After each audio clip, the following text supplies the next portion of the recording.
So chapter 6, slide number 56. I believe the slides that I will be talking about today in chapter 6 are going to be 56 all the way to 69. 56 all the way to 69. Let me just double check. Yeah, 69. Okay. So we hear a lot about the word acid and base. What are they? Well, we're going to learn that there are theories define the acids and bases. One of them is Arrhenius theory. The Arrhenius theory, it defines the acid as the substance that generates hydronium. So meaning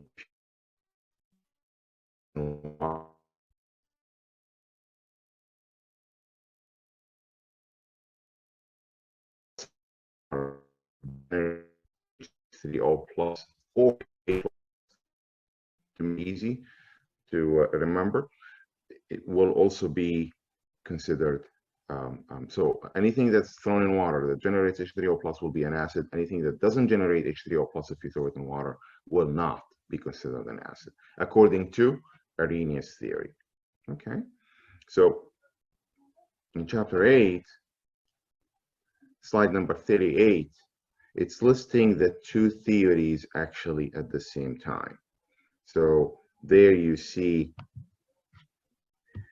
the acid using Arrhenius theory is defined as a substance that generates H3O plus, and the base using Arrhenius theory is the substance that generates OH minus in water.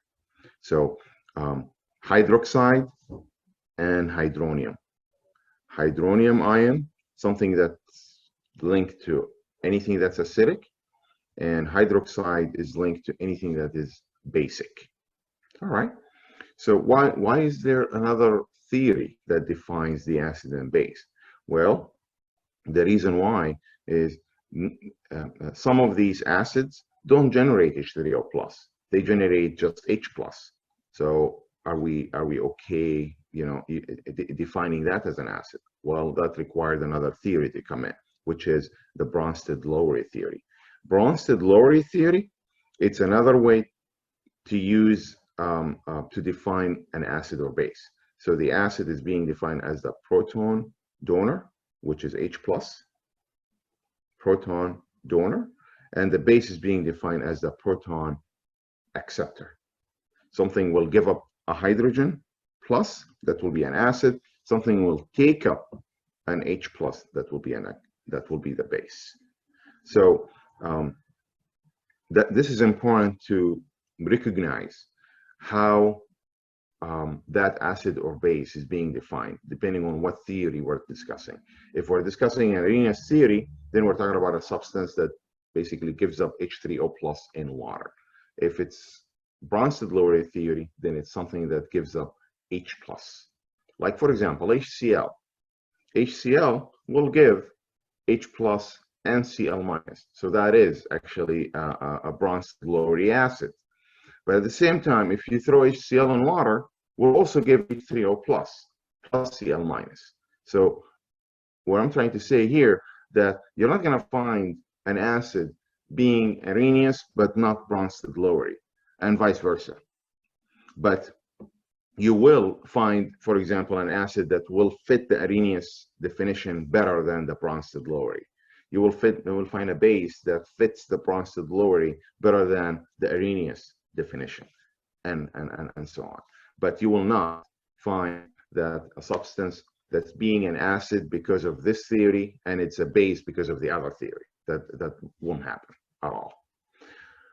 And of course, you have acid-base reactions as a result that will basically be also discussed later today. So let's go back to chapter 6. So slide number 56, as we mentioned. I'll make sure that I have the screen. Okay. All right. So there's some characteristics in here. I wouldn't care much about them, but here's an example where you see HCl thrown in water, and giving me H3O+.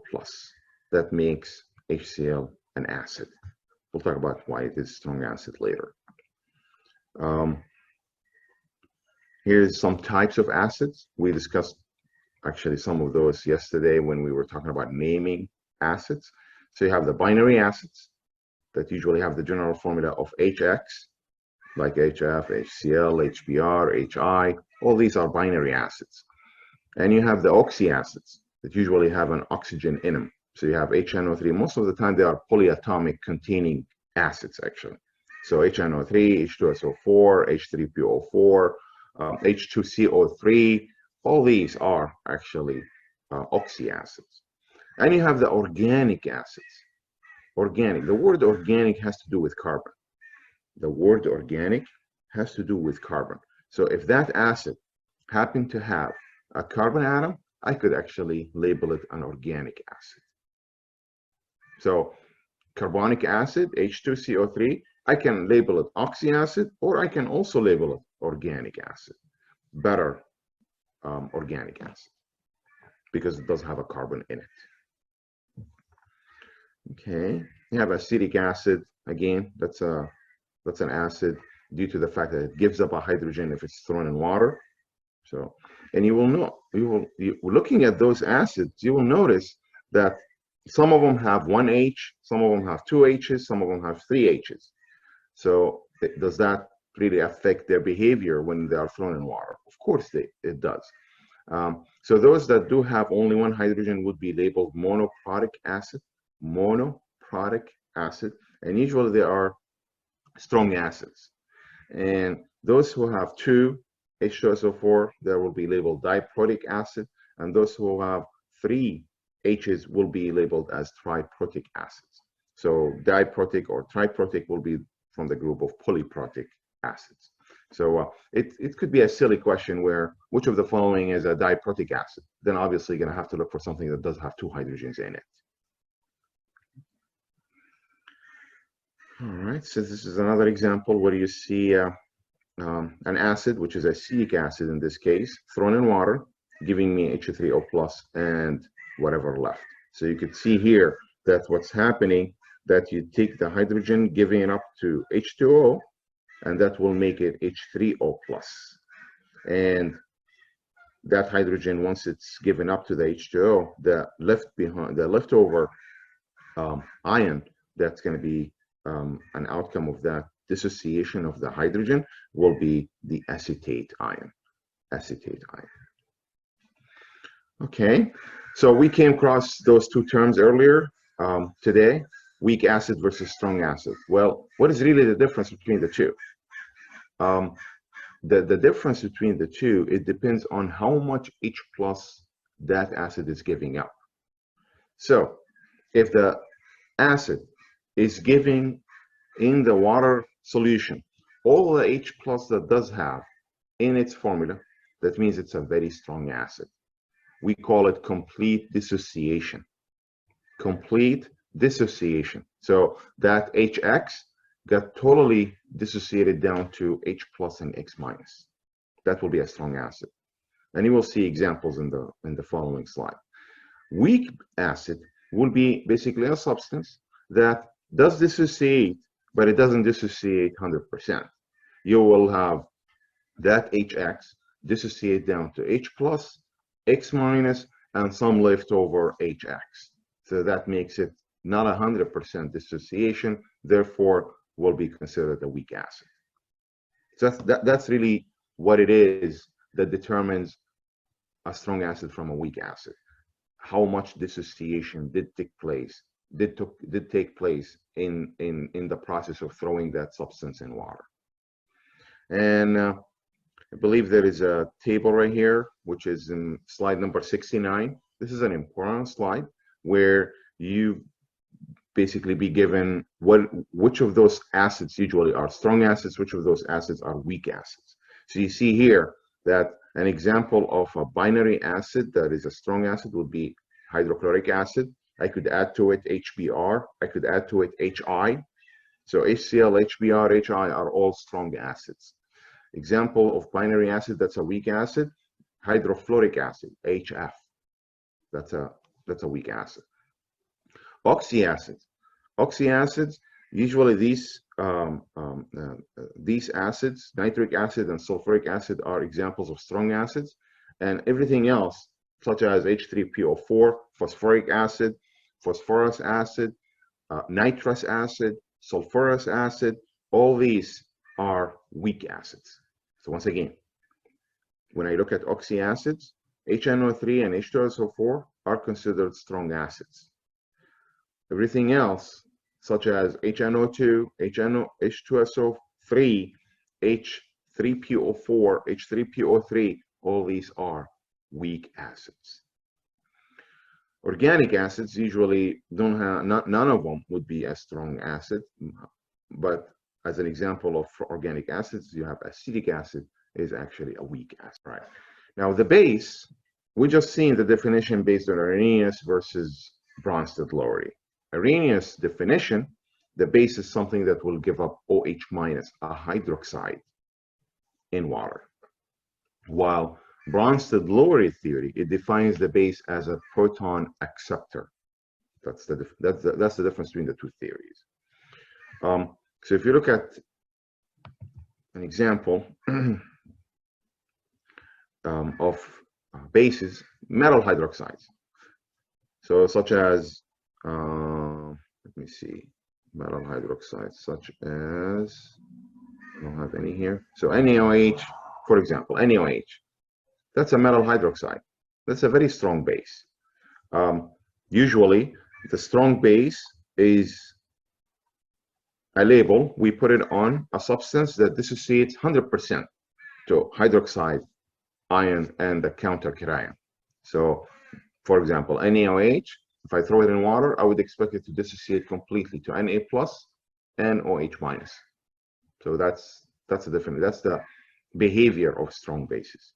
Opposite to that, if you would have a weak base, such as ammonia, NH3, ammonia is considered a weak base. Why is that? Because weak base usually goes through an incomplete dissociation.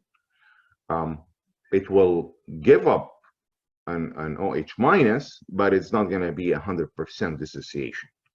So examples of weak bases, you have them listed right here, ammonia and ionic compounds that contain carbonate and bicarbonate. So carbonate and bicarbonate. So whether you're talking about sodium carbonate, or you're talking about sodium bicarbonate, which is baking soda, obviously. This is baking soda, NaH, CO3. Either of the two will be considered the weak base. And they both will give up OH minus. You could see the equation here where it's telling you what's happening in it. So you could see the outcome of the equation that you have an OH minus in it. Okay. So that's the difference between a strong base and a weak base. So bases in general, some substances that do have OH minus in their formula, or they give up OH minus when they are thrown in water. If they don't have an OH minus, expect them to abstract an H plus. Example of something that doesn't have an OH minus, obviously we just said metal hydroxides. Example of something that doesn't have OH minus, yet accepts a hydrogen, is ammonia, NH3. Look at the formula. It doesn't have an OH minus in it. However, if you throw it in water, it will take up an H plus from water, and that will generate ammonia, NH4 plus, and the leftover, which is OH minus. So this H2O, it will be broken up to two parts. Hydrogen will be taken up by the NH3, and OH minus, that you see it as an outcome of this reaction. Now, because ammonia generates OH minus when it's thrown in water, that's why it's labeled base, based on Arrhenius theory. Okay. All right, so you have also, as we mentioned, the carbonate ions, that carbonate and the bicarbonate.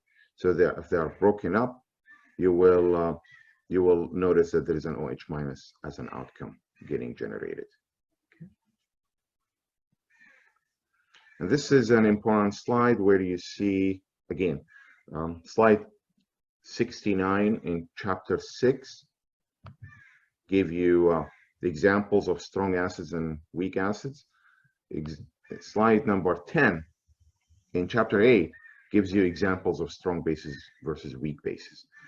We've seen those already in the previous slides, but here they are. Strong bases would be metal hydroxides, group 1, group 2, main group 1, like sodium hydroxide, potassium hydroxide, lithium hydroxide. All these are examples of metal hydroxide that are strong bases. Group 2, calcium hydroxide, magnesium hydroxide, barium hydroxide. These are very strong bases as well. So these are all metal hydroxides. Weak bases would be such as sodium carbonate, potassium carbonate, lithium carbonate, magnesium carbonate, or the carbonate ions containing compounds. And you have ammonia. Ammonia, which is considered a molecular compound, it's not an ionic, and it's also considered a weak base. Weak base. Identify each of the following as an acid or base. So you have H3PO4, obviously it's an acid. NaOH, obviously it's a base because it does have a hydroxide in it. Writing formulas, that should be something we already have practiced actually in the previous chapter. In each of the following equations, identify the reactant that is Bronsted-Lowry acid and the reactant that is Bronsted-Lowry base. Okay, HBr plus H2O. HBr, obviously, it does have an H in it, so it definitely will be the acid. And since it's reacting with another reactant, the second reactant automatically become the base. You wouldn't react an acid with another acid. You wouldn't react a base with another base. The acid will always require a base to react with. Cn minus H2O. Well, Cn minus doesn't have an H. It does not, but it can take an H. So obviously that's the reason why it will make it basically Cn minus being a Bronsted-Lowry base. Remember, Bronsted-Lowry theory defines the acid as the hydrogen donor and the base as the hydrogen acceptor. That's the difference between the two. Okay, it's talking about writing complete the equation. Okay, well, HNO3 plus H2O. What would happen if HNO3 is thrown in water? It has to give up a hydrogen.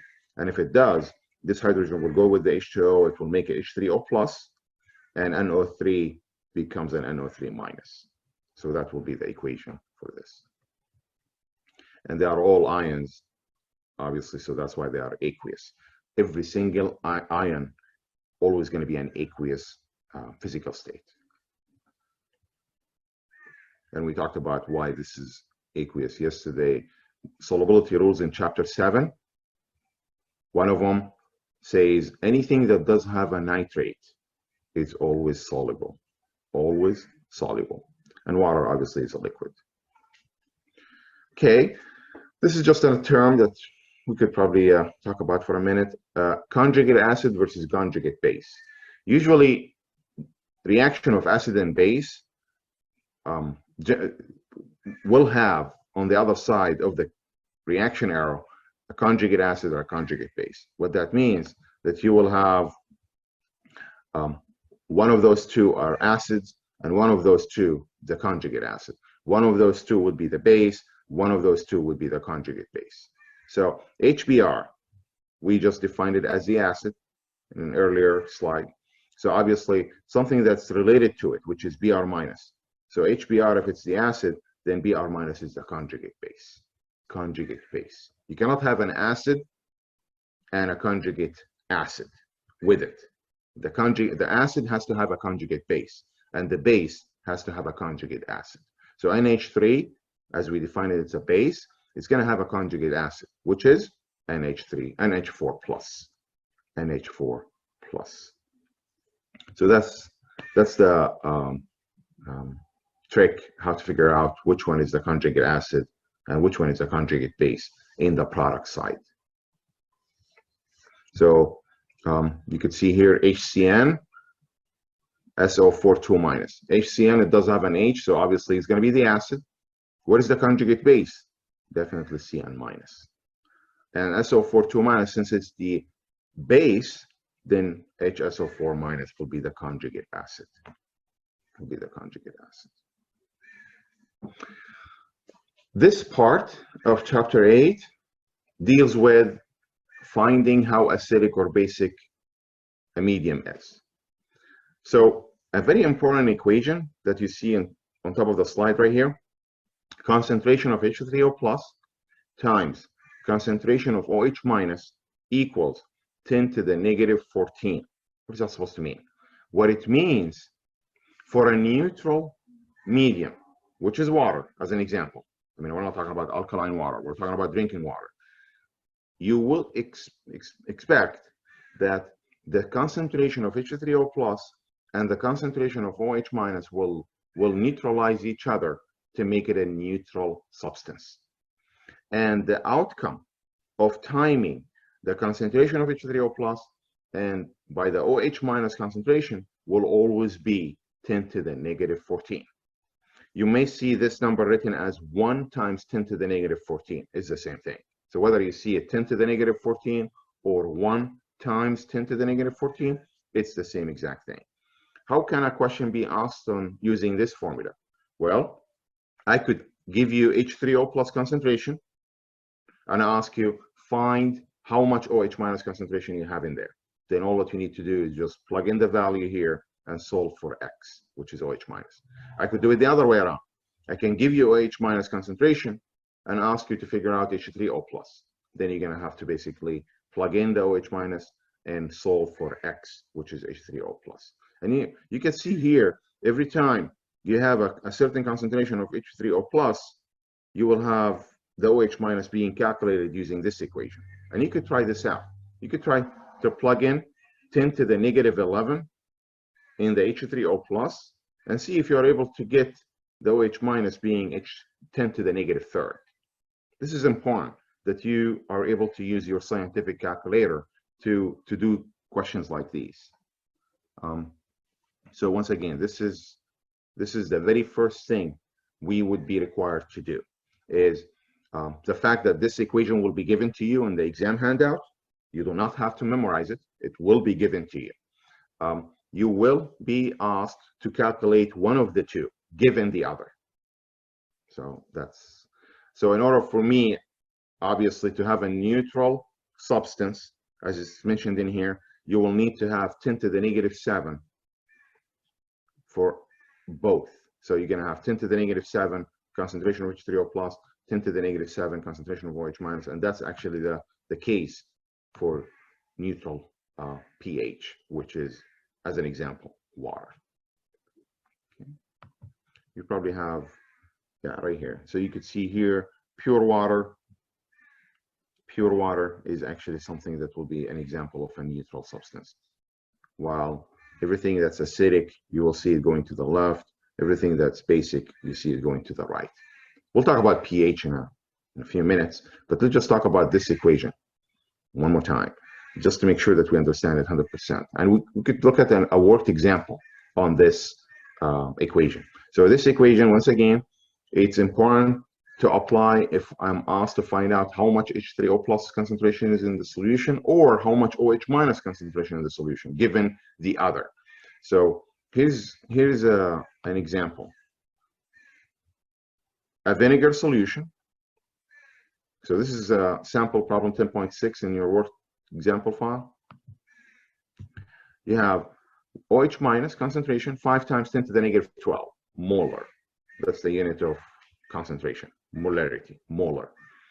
What is the concentration of H3O plus in this vinegar? Is it acidic, is it basic, or is it neutral? Okay, well, I already have the equation written as Kw, which is 1 times 10 to the negative 14, equals H3O plus concentration times OH minus concentration. In order for me to solve for H3O plus concentration, I'm going to need to divide 1 times 10 to the negative 14 divided by OH minus concentration. All right, plug in the value, which is the 5 times 10 to the negative 12. I'm going to get an answer that is 2 times 10 to the negative third. That's the concentration of H3O plus. Next, he's asking me, is it acidic or basic or neutral? Well, let's see, do I have more of H3O plus? Then it would be acidic. Do I have more of OH minus concentration? Then I have a basic. Or do I have same values? Then obviously it will be neutral. But here, since the acid concentration is 2 times 10 to the negative third versus the base concentration, which is 5 times 10 to the negative 12, the concentration of H3O plus obviously is larger. So that the greater it is, the H3O plus, the more acidic. Okay, the more acidic. Here's another example you could do on your own. So where you are given OH minus concentration and you're asked to find H3O plus, and it's asking you to label it, whether it's acidic, basic, or neutral. So once again, it's important to be able to figure out how to solve for H3O plus concentration given OH minus concentration, or solve for OH minus given the H3O plus concentration. Once you figure that, you can compare the two values. The greater the one corresponds to acid, which is H3O plus, the more acidic the solution is. The greater the OH minus, which is related to basic, obviously the more basic the solution is. Okay. So that's one way to find how acidic or basic the solution is. Another way is finding the pH. So there is an equation for pH, which equals, and this will be given also to you. You're not going to have to memorize any of these equations. pH equal negative log the concentration of H3O plus. Negative log H3O plus concentration. So if you grab your calculator, you're going to need to plug in minus, not the minus operation. There is a tab that says plus / minus. That's what you need to click to hit, and you put that minus, then you plug in log, and then you put the value in parentheses. So here's an example. If the pH, so here's the concentration is 10 to the negative third. Okay, so negative log 10 to the negative third will equal 3. 10 to the negative 11 will equal 11. Okay, so pH equal negative log the concentration of H3O plus. I got the value. Now what? I need to basically compare it to the scale. The scale tells me pH of 7 will be neutral. pH of less than 7 will be acidic. The more acidic, the lower the pH value. pH higher than 7 will be basic. The larger it is, the more basic it is.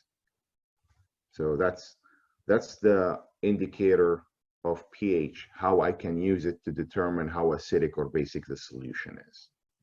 Okay. And once again, it's very important that we apply this equation. So here's some more.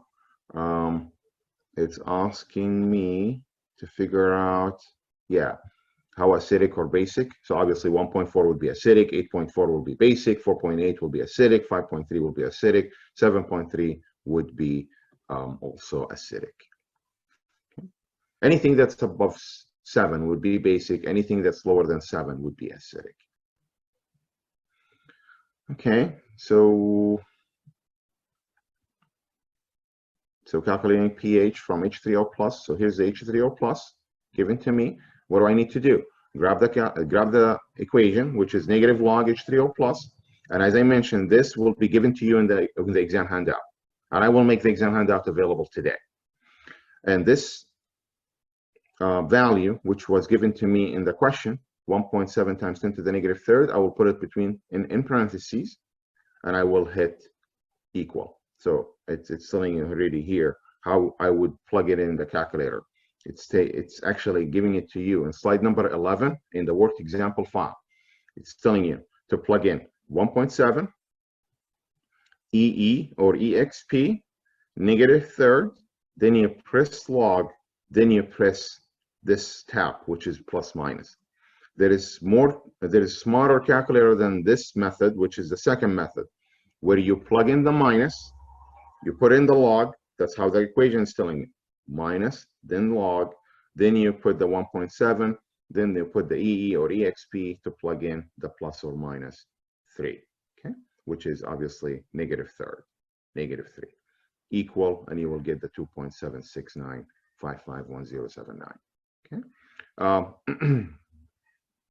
And an important concept that we need to keep in mind, that sig figs. And I'm going to say it several times today. Number of sig figs of the pH, number of the sig figs of the concentration, which you see in the value that's given to me in the H3O plus, 1.7 times 10 to the negative third. How many sig figs do I have here? I have 2 sig figs. Number of sig figs of the concentration will equal number of decimal places in the pH value. Once again, the rule of sig figs when it comes to calculating pH, number of sig figs of the concentration equals number of decimal places in the pH. That's how it is. Okay. So here's another example where the pH is calculated for a given H3O plus, and you see 2 sig figs, so that's why 2 decimal places. Okay, 2 sig figs in one, and that's why it's 2 decimal places. Okay. The last thing, which is I could be given pH. Yeah, I don't think I want to discuss this now. What I want to discuss actually instead is the pH being given and how I would calculate H3O plus. So here's an example where calculate H3O plus for a urine sample which has a pH of 7.5. Wait a minute. I used to calculate pH by plugging in negative log the concentration of H3O plus. This time he's giving you the pH. How do I do this? Well, there is another equation which is going to be also available to you on the exam handout. The equation is H3O plus concentration equals 10 to the negative pH. 10 to the negative pH. So all what you need to do is basically putting a 10 raised to the power of minus the value of the pH that's given in the question. So, and this will be using either of the two methods. So you could apply either of the two depending on what calculator you have, and as a result you will get an answer. Remember, I have 1 decimal place. That means my sig fig of the concentration will be 1 sig fig. 1 sig fig. Here's another where you have you are given the pH and you are asked to calculate H3O plus and the OH minus. Okay, H3O plus would be 10 to the negative pH, so 10 to the negative 3.17, and that will give you obviously a value. It's 2 sig fig due to the fact that you have 2 decimal places. And once you calculate H3O plus, you can calculate the OH minus by dividing the 10 to the negative 14 by this, which is the second equation, that we discussed earlier. All right, so that's how I would calculate H3O plus or OH minus using the equation of H3O plus times OH minus concentration equals 10 to the negative 14.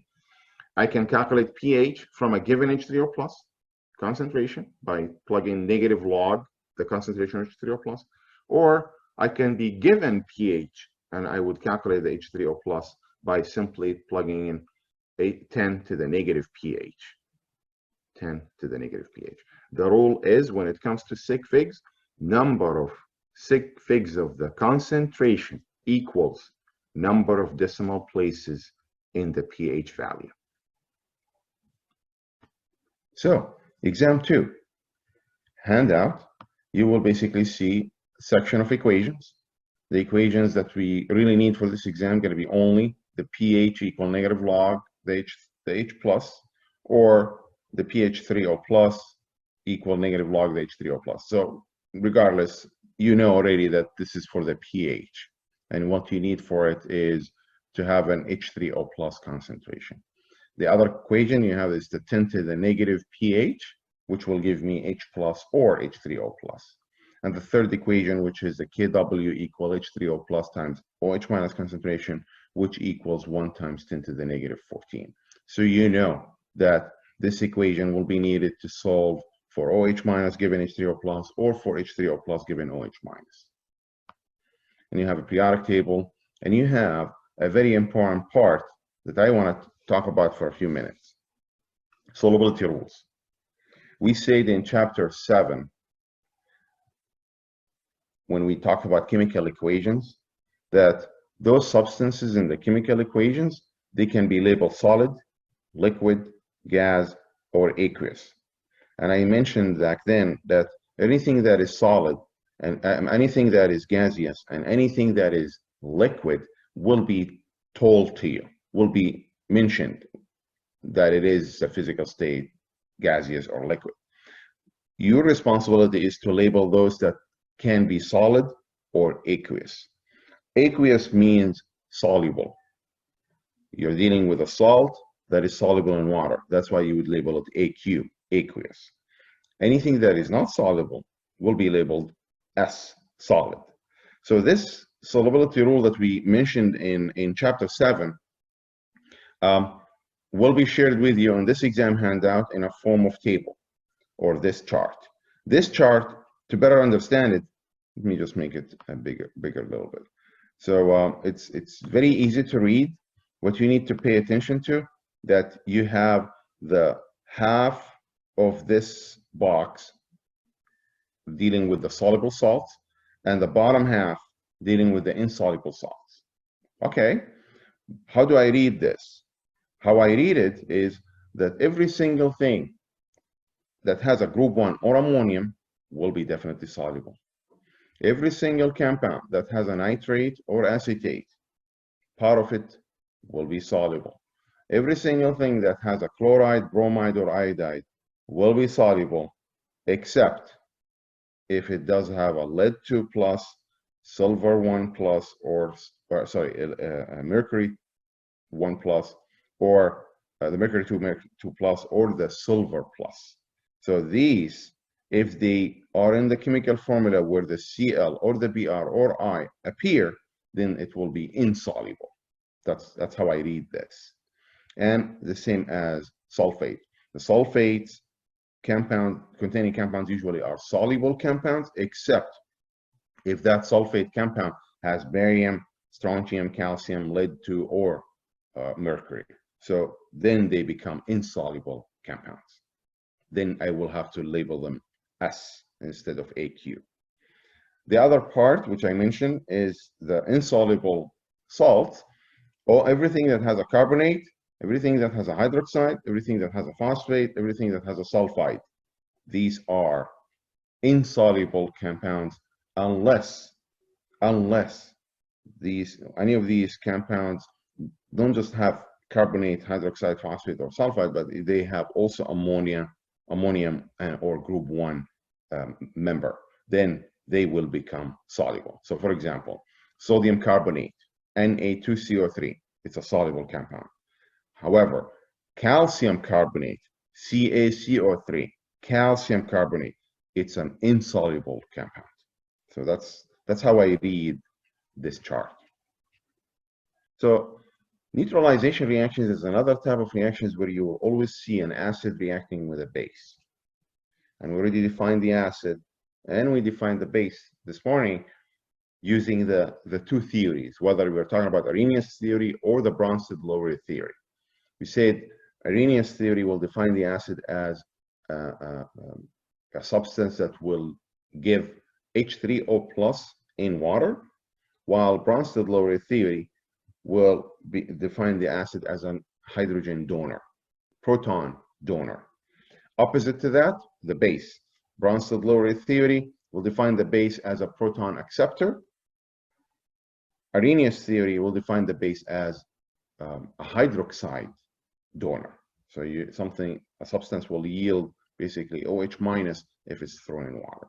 Okay, so what do I see here? I see acid, HNO3. I see base, NaOH, and look at the outcome.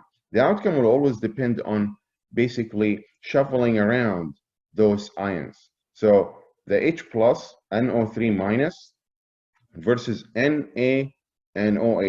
So if you look at this slide, basically it tells you that nitric acid in the solution will be as H plus and NO3 minus.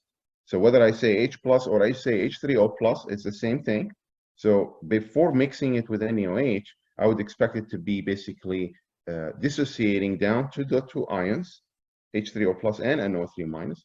Same thing with the NaOH. You will expect it to be Na plus and OH minus.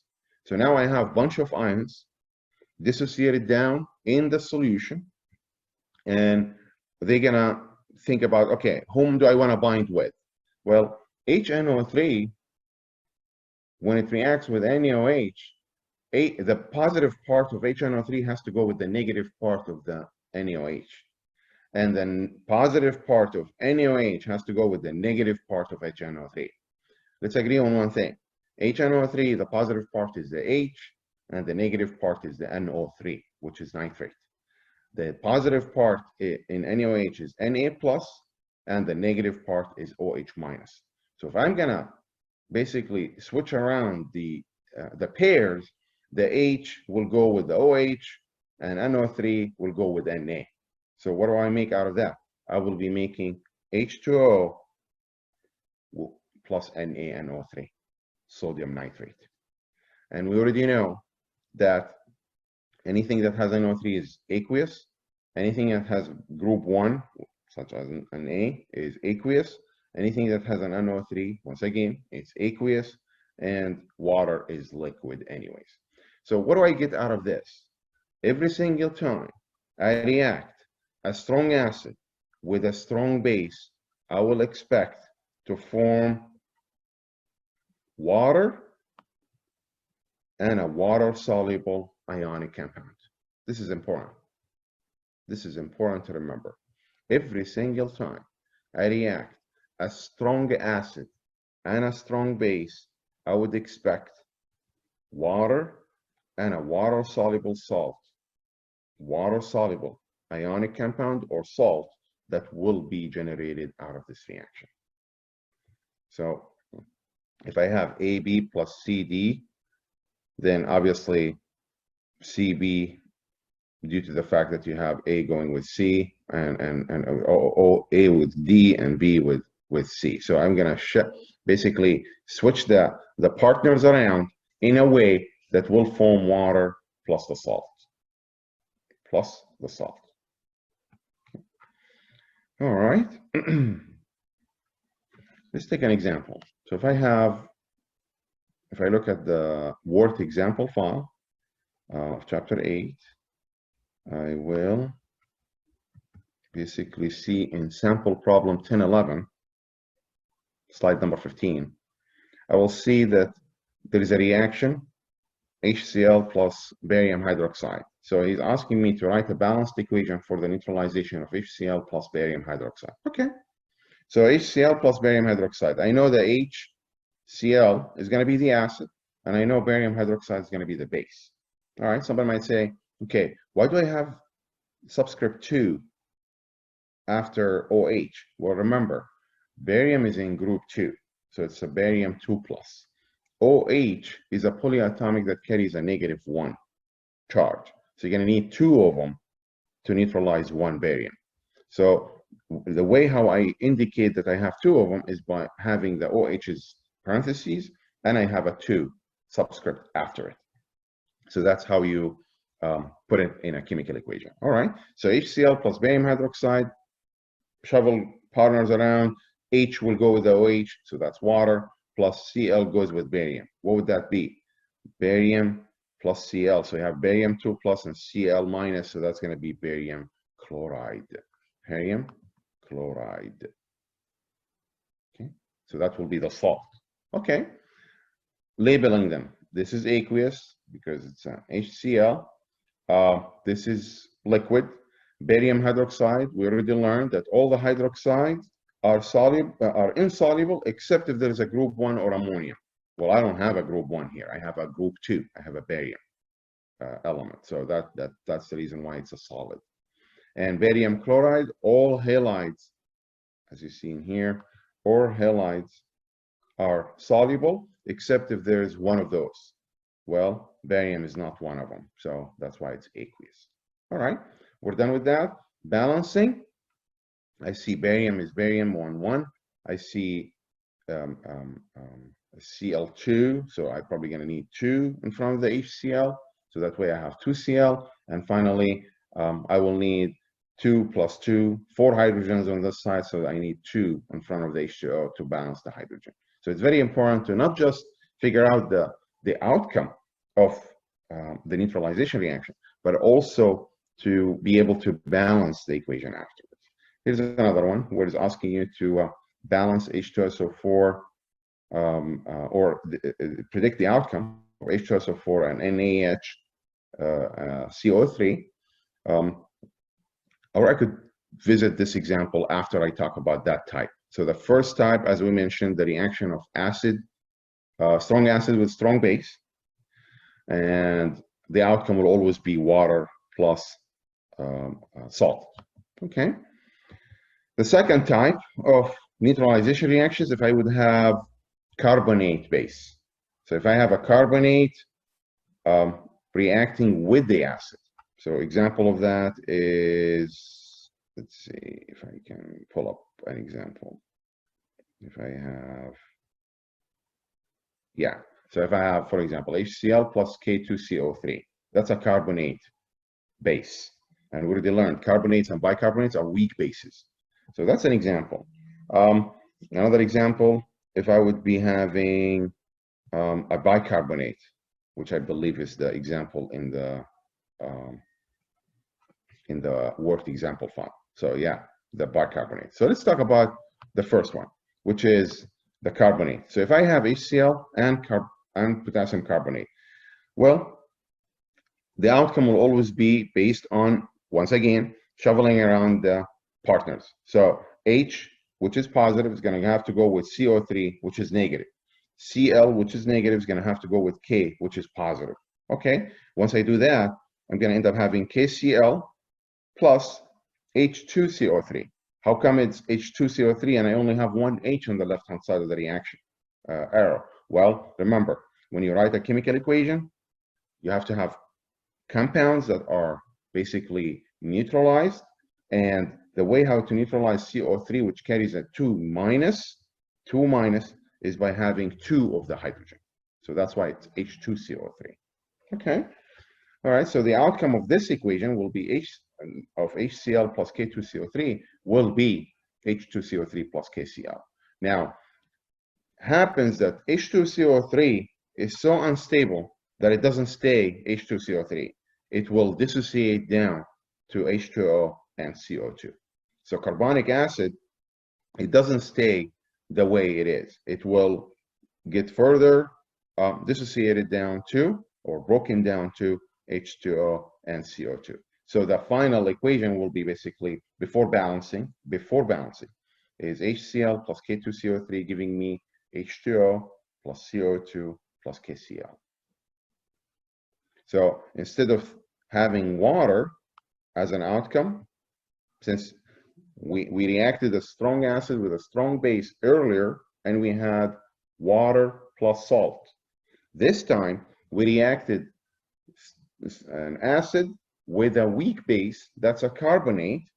We ended up having water, CO2 plus salt. Water plus CO2 plus salt.